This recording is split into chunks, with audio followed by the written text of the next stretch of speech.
అందరికీ నమస్కారం. నా పేరు గుడాల ఆదిలక్ష్మి. నేను హితకారిణి ట్రస్ట్ డైరెక్టర్ని.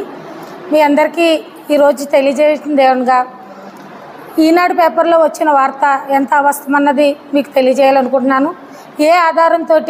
ఏ ఆధారాన్ని చూపించి వార్త రాశారని అడుగుతున్నాను ఈనాడు పేపర్ వారిని. ఎందుకంటే ఇలాంటి వార్తలు రాసేటప్పుడు ఒకసారి ఆలోచించండి. మా దగ్గర అయితే పూర్తిగా ఆధారాలు ఉన్నాయి. ఈ ట్రస్ట్లోనే ఆస్తులన్నీ ఉంటున్నాయి, ఎవరికి కూడా ఇవ్వట్లేదని మాకు పూర్తి కాగితం ఆధారం ఉంది, పేపరు. అలాగే మీరు ఏ ఆధారం చూసి రాశారు? ఇలాంటి వార్తలు రాసి ప్రజలను తప్పుదోవ పట్టించొద్దు.